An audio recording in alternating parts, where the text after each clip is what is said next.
പെണ്ണുങ്ങളായാൽ ഇത്ര അഹങ്കാരം പാടില്ല. അയാൾ വന്നപ്പോൾ വാതിലടച്ച് അകത്തേക്ക് പോണമായിരുന്നോ?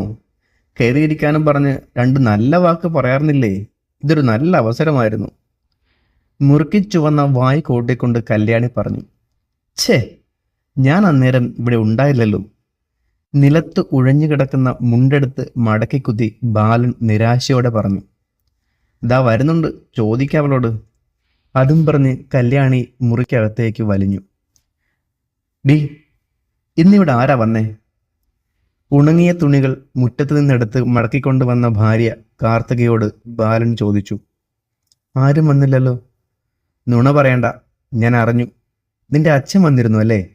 എന്താ ഉണ്ടായത്? ഓ, അത് തന്തപ്പടിയെന്നായിരുന്നല്ലോ 2 ദിവസം മുമ്പ് വരെയും വിളിച്ചേർന്നേ. ഇപ്പൊ എന്തു പറ്റി? വന്നിരുന്നോ ഇല്ലയോ അതാ ചോദിച്ചേ. വന്നു, പോയി. നീ അയാളെ പുറത്തു നിർത്തി കാണാൻ കൂട്ടാക്കാതെ വാതിലടച്ചു എന്നാണല്ലോ കേട്ടത്. എവിടെ നിന്ന് കേട്ടു? അമ്മ പറഞ്ഞു അല്ലേ? എല്ലാം അറിഞ്ഞിട്ടും പിന്നെ എന്തിനാ മനുഷ്യ എന്നോട് ചോദിക്കണേ? എടി, നിന്റെ അച്ഛൻ വന്നിട്ട് കയറിയിരിക്കാൻ പറയാത്തത് എന്താ? എനിക്ക് മനസ്സിലായിരുന്നു. അതിന് നിങ്ങൾക്കും നിങ്ങളുടെ അമ്മയ്ക്കും എന്താ? എൻ്റെ അച്ഛനല്ലേ? ഇത്രയും കൊല്ലം എന്നെ ആ അച്ഛൻ്റെ പേരും പറഞ്ഞല്ലേ പരിഹസിച്ചിരുന്നത്. ഇപ്പം എന്താ എനിക്കില്ലാത്തൊരു സ്നേഹം നിങ്ങൾക്ക്? ഹ, വല്ലാണ്ട് നാവാടേണ്ട, മാറിങ്ങട്. ബാലൻ അവളെ തള്ളിയിട്ട് മുറ്റത്തേക്ക് ഇറങ്ങി. കല്യാണി മുറിയിലിരുന്ന് പിറുവിറുത്തു. കാർത്തിക ഒരു പുച്ഛച്ചിരിയാലെ മടക്കിക്കൊണ്ടിരുന്ന തുണികളും കൊണ്ട് അലമാരിക്കടുത്തേക്ക് പോയി. തുണികൾ അലമാരയിൽ വച്ച ശേഷം അവൾ താഴത്തെ കളിയിലുള്ള ഒരു പഴയ ആൽബം കയ്യിലെടുത്തു. അച്ഛനും അമ്മയും അവളും കൂടിയുള്ള ഒരു പഴയ ചിത്രം അതിലുണ്ടായിരുന്നു. നിറം മങ്ങിയതും ഇളകിയതുമായ ഒരു ഫോട്ടോ. അതായിരുന്നു അവൾക്ക് അച്ഛൻ്റെ ഓർമ്മ. അച്ഛൻ ഇന്നാണോ ഈ മകളെ കാണാൻ നേരമായത്? ഈ 30 വർഷങ്ങൾക്കിടയിൽ തിരക്കൊഴിഞ്ഞത് ഇന്നാണോ? അമ്മ എന്നെ ഗർഭിണിയായിരിക്കുമ്പോഴല്ലേ അച്ഛൻ അമ്മയെ വീട്ടിൽ നിന്നും ഇറക്കിവിട്ടത്? എന്നെയും ഒക്കത്ത് വെച്ച് അച്ഛൻ്റെ തറവാട്ടിലേക്ക് എത്ര തവണ അമ്മ കടന്നു വന്നിട്ടുണ്ട്. തിരിച്ചു വിളിക്കുമെന്ന പ്രതീക്ഷയറ്റ് തിരികെ കണ്ണീരുമായി മടങ്ങിയിട്ടുണ്ട്. വീട്ടുകാരുടെ നിർബന്ധത്തിൽ ഒരു കറുത്ത പെണ്ണിനെ കല്യാണം കഴിച്ച് അവൾക്കൊരു കുഞ്ഞിനെ സമ്മാനിച്ച ശേഷമാണോ അവൾ പോരാ എന്ന് തോന്നിയത്? ഓർമ്മയിൽ അതൊന്നുമില്ല. അമ്മ പറഞ്ഞു തന്ന അറിവ് മാത്രം. പക്ഷേ മറ്റൊരു കുഞ്ഞുമോളെയും വെളുത്ത് മെലിഞ്ഞ ഒരു സ്ത്രീയെയും കൊണ്ട് അച്ഛൻ പോകുന്നത് ഒരിക്കൽ ഞാൻ കണ്ടിരുന്നു. അച്ഛൻ്റെ 2ാം ഭാര്യയും മകളുമായിരുന്നുവെന്ന് അമ്മ പറഞ്ഞറിഞ്ഞു. അമ്മയ്ക്ക് ആ കാഴ്ചയിൽ നിസ്സംഗത മാത്രമായിരുന്നു. പക്ഷേ അച്ഛൻ്റെ വാത്സല്യം ആദ്യം അനുഭവിക്കേണ്ടിയിരുന്ന ഞാൻ അച്ഛൻ മറ്റൊരു കുഞ്ഞിനെ ഓമനിക്കുന്നത് കണ്ട് നിന്ന് എന്തുമാത്രം സങ്കടത്തോടെ ആയിരുന്നുവെന്നോ? നമ്മളെ വേണ്ടാത്തവരെ നമുക്കും വേണ്ടെന്ന് അമ്മ പറഞ്ഞു. അത് ഉൾക്കൊള്ളാൻ ഒരുപാട് സമയമെടുത്തു. ഒടുവിൽ എൻ്റെ കല്യാണം ഉറപ്പിച്ചപ്പോൾ അച്ഛൻ്റെ സ്ഥാനത്ത് നിന്നും കൈപിടിച്ച് നൽകാൻ മാത്രമെങ്കിലും ഒന്ന് വരുമെന്ന് വെറുതെ കൊതിച്ചിരുന്നു. ഒന്നിനുമല്ല, എനിക്കും ഒരു അച്ഛനുണ്ടെന്ന് ഒരു ഗമയോടെ പറയാൻ. അതും നടന്നില്ല.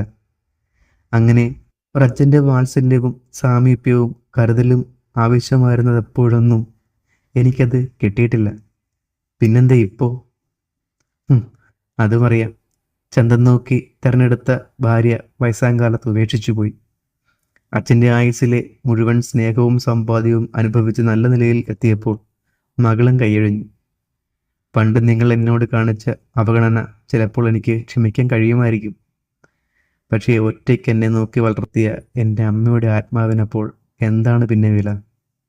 കരുതലുള്ള ഒരു അച്ഛൻ എനിക്കുണ്ടായിരുന്നുവെങ്കിൽ ഇപ്പോൾ ഈ വീട്ടിൽ എനിക്ക് സഹിച്ചും മടുത്തും കഴിയേണ്ടി വരുമായിരുന്നില്ല. ഭർത്താവിൻ്റെ ദൂഷ്യ സ്വഭാവങ്ങൾ സഹിച്ചേ പറ്റൂ എന്ന അവസ്ഥ നിങ്ങളൊരാൾ കാരണമായിരുന്നു. ചെന്ന് കയറാൻ ഒരിടമില്ലാത്ത അവസ്ഥ. അമ്മയുടെ സമ്പാദ്യമെല്ലാം സ്ത്രീധനമെന്ന പേരിൽ എന്നെ തിന്നെ പിടിച്ചു. ചോദിക്കാനും പറയാനും ആരുമില്ലാത്തത് കൊണ്ട് എന്തെല്ലാം സഹിച്ചു വന്നു. അതുമാത്രമോ, അമ്മയെപ്പോലെ കെട്ടിച്ചു വിട്ടെടുത്ത് വാഴാത്തവളാണെന്ന് ഒളിഞ്ഞും തെളിഞ്ഞും പരിഹാസങ്ങളും. ചുട്ടുകൊള്ളുന്ന ഓർമ്മകൾ ആയവർക്കുമ്പോഴും ഒരു തുള്ളി കണ്ണുനീര് പോലും വന്നില്ല. കാർത്തികേ, കാർത്തികേ! അപ്പുറത്തെ വീട്ടിലെ അമ്പിളി ചേച്ചിയാണ് വിളിക്കുന്നത്. ആൽബം പഴയ പടി വച്ച് അവൾ പൂമുഖത്തേക്ക് ചെന്നു. എന്താ ചേച്ചി? ഞാനും വെറുതെ വന്നതാ. ഉണ്ട് കഴിഞ്ഞപ്പോൾ ഉറക്കം വരുന്നുണ്ട്. പകൽ കിടന്നുറങ്ങിയാൽ രാത്രി തീരെ ഉറങ്ങില്ല.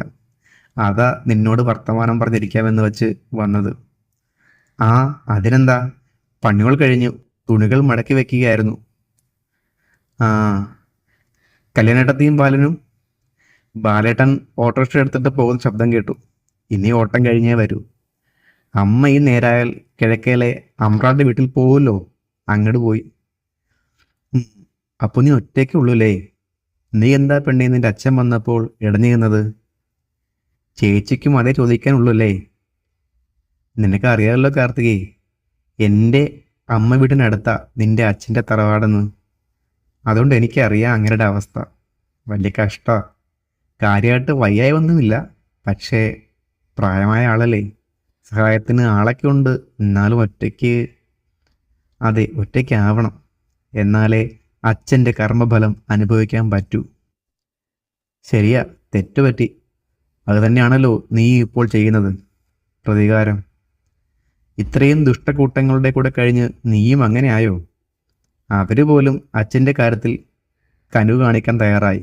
എന്നിട്ട് ഞാൻ ഇപ്പോൾ കാണിച്ചതാണ് ചേച്ചി അച്ഛനോടുള്ള ഏറ്റവും വലിയ കാരുണ്യം. ചേച്ചിക്ക് അറിയോ, അച്ഛൻ്റെ മുഴുവൻ സ്വത്തും പോയിട്ടില്ല. ഇപ്പോഴും കുറച്ചൊക്കെ ബാക്കിയുണ്ട്. അത് എഴുതി വാങ്ങാൻ വേണ്ടിയാ അമ്മയും മോനും എൻ്റെ അച്ഛനോട് അലിവ് കാണിക്കുന്നത്. എൻ്റെ അമ്മയുടെ ചോര കുറെ ഊറ്റിയതാ രണ്ടും. ഇനി അച്ഛൻ്റെ സ്വത്തും കൈക്കലാക്കണം. കെട്ടിക്കൊണ്ടുവന്ന് പെണ്ണിനെ നോക്കാത്തവനാണോ ചേച്ചി പെണ്ണിൻ്റെ അച്ഛനെ നോക്കണേ? ഈശ്വര, അങ്ങനെ ഒരു വശമുണ്ടല്ലേ. ഞാനത് ആലോചിച്ച് കൂട്ടിയില്ല. അപ്പോൾ നീ എടുത്ത തീരുമാനം ശരിയാ. 1-2 മാസങ്ങൾക്ക് ശേഷം ഒരു രാത്രിയിൽ, എടീ വൃത്തികെട്ടവളെ, നിന്ന് മുതലക്കണ്ണീർ ഒഴുക്കാതെ സത്യം പറയടി. മദ്യപിച്ച് വന്ന ബാലൻ കാർത്തികയുടെ മുടിക്കെട്ട് പിടിച്ചു വലിച്ച് അവളെ ആക്രമിക്കുകയായിരുന്നു. കഴിഞ്ഞ ദിവസം വഴിയിൽ എവിടെയോ നഷ്ടപ്പെട്ടു പോയ പണം കാർത്തിക എടുത്തതാണെന്ന് ആരോപിച്ചായിരുന്നു ആക്രമണം. പുറകിൽ നിന്നും ഏഷണി കൂട്ടാൻ കല്യാണിയും. അയൽക്കാരെല്ലാവരും എത്തിനോക്കുന്നതല്ലാതെ അങ്ങോട്ട് ചെന്നില്ല. അത് പതിവായിരുന്നല്ലോ. മുറ്റത്ത് നിർത്തിയിട്ടിരുന്ന ഓട്ടോയിൽ നിന്നും ഒരു വലിയ ഇരുമ്പ് ദണ്ടെടുത്ത് കൊണ്ടുവരുന്നതും കണ്ടതും അവൾ നന്നേ പേടിച്ചു പോയിരുന്നു. അയാൾ തലയിൽ അടിക്കാൻ ഓങ്ങിയതേ അവൾ കണ്ടുള്ളൂ. അവിടെ ഒരു അലർച്ച മുഴങ്ങി. അത് അവളുടേതായിരുന്നില്ല, ബാലന്റെ ശബ്ദമായിരുന്നു. തലയ്ക്കടിയേറ്റ് വീഴുന്ന ബാലന് പുറകിൽ അയാൾ ആയിരുന്നു, ഒരു വിറക് കഷ്ണവും കൊണ്ട് നിൽക്കുന്ന അവളുടെ അച്ഛൻ. എൻ്റെ മോനെ കൊന്നല്ലോടി തന്തയും മോളും കൂടെ, നാട്ടാരെ ഓടിവായോ. കല്യാണിയുടെ വികലമായ ഒച്ച അവിടെ മുഴങ്ങി. അവർ മകൻ്റെ അടുത്തിരുന്നു. അവൻ്റെ തല മടിയിൽ കയറ്റി വച്ചിരുന്ന് ഉച്ചത്തിൽ കരയാൻ ആരംഭിച്ചു. ചത്തിട്ടുണ്ടാവില്ല, സമയമെടുക്കും. ഇവനെപ്പോലുള്ളവർ അത്ര പെട്ടെന്ന് ചാകില്ലല്ലോ. മോളെ, അച്ഛൻ ഇത്രയും കാലം മോളെ അവഗണിച്ചു. ഈ കിടക്കുന്ന ദ്രോഹി ഇനിയും എൻ്റെ മോളെ കൊല്ലാക്കൊല ചെയ്യാൻ അച്ഛൻ സമ്മതിക്കില്ല. ഒരു തരത്തിൽ പറഞ്ഞാൽ ഞാൻ തന്നെയാ മോളുടെ അവസ്ഥയ്ക്ക് കാരണം. അമ്പിളി എന്നോടെല്ലാം പറഞ്ഞു. അവളാ ഈ ബഹളം എന്നെ വിളിച്ചറിയിച്ചത്. എന്നോട് ക്ഷമിക്കണമെന്ന് പറയാനുള്ള യോഗ്യത എനിക്കില്ല. എന്നാലും പറയുക, മോള് അച്ഛൻ്റെ കൂടെ വീട്ടിലേക്ക് വരണം. അല്ല, അച്ഛൻ ചിലപ്പോൾ നേരെ ജയിലിലോട്ടാവും. അവസാനമായിട്ട് ഒരു ആഗ്രഹമേ ഉള്ളൂ. അച്ഛൻ മോൾക്കായി കുറച്ച് സമ്പാദ്യം നീക്കി വച്ചിട്ടുണ്ട്. അത് സ്വീകരിക്കണം. നിന്റെ അവകാശമാണത്. അതെങ്കിലും എനിക്ക് വേണ്ടി. അല്പസമയത്തിന് ശേഷം വിലങ്ങണിഞ്ഞു പോകുന്ന ആ വൃദ്ധൻ്റെ യാചനാപൂർവമുള്ള നോട്ടത്തിന് മുന്നിൽ അവൾക്ക് അധികം പിടിച്ചു നിൽക്കാനായില്ല. മക്കളുടെയും കൊച്ചുമക്കളുടെയും സ്നേഹവും പരിചരണവും ലഭിക്കേണ്ട നാളുകൾ ആ വൃദ്ധൻ ജയിൽ മതിൽക്കെട്ടിനുള്ളിൽ തീർത്തു. മകൾ തൻ്റെ വീട്ടിൽ സുരക്ഷിതമായി കഴിയുന്നു എന്നുള്ള ഒരേ ഒരു ആശ്വാസം മാത്രമായിരുന്നു അവസാന കാലങ്ങളിൽ ഇരുമ്പഴിക്കുള്ളിൽ കഴിയുമ്പോൾ അയാൾക്കുണ്ടായിരുന്നത്. കാർത്തിക സ്വീകരിച്ച അച്ഛൻ്റെ സമ്പാദ്യം അവൾ തൻ്റെ അമ്മയുടെ പേരിൽ ചെലവഴിക്കാനായിരുന്നു തീരുമാനിച്ചത്. ഒരായുഷ്കാലം മുഴുവൻ അപവാദങ്ങളും അവഗണനയും പരിഹാസവും മാത്രം സഹിച്ച അമ്മയുടെ പേരിൽ ഒത്തിരി നല്ല ജീവകാരുണ്യ പ്രവർത്തനങ്ങൾ നടത്താൻ അവൾക്ക് സന്തോഷമായിരുന്നു. അമ്മയുടെ പേര് നന്ദിയോടെ ഓർക്കുന്ന മുഖങ്ങൾ കണ്ട് അമ്മയുടെ ആത്മാവ് സന്തോഷിക്കുന്നത് അവൾ സ്വപ്നം കണ്ടു. ചില തെറ്റുകൾ പിന്നീട് തിരുത്താൻ കഴിഞ്ഞെന്ന് വരില്ല. കാലാന്തരത്തിൽ അവയെല്ലാം നമ്മെ വേട്ടയാടിക്കൊണ്ടേയിരിക്കും. നൽകേണ്ട സ്നേഹവും കരുതലും അതാത് സമയത്ത് നൽകിയില്ല എന്നുണ്ടെങ്കിൽ അനന്തരം നാം ചെയ്യുന്ന പ്രായച്ചിത്തങ്ങൾ കൊണ്ടൊന്നും ഫലമുണ്ടാകണമെന്നില്ല.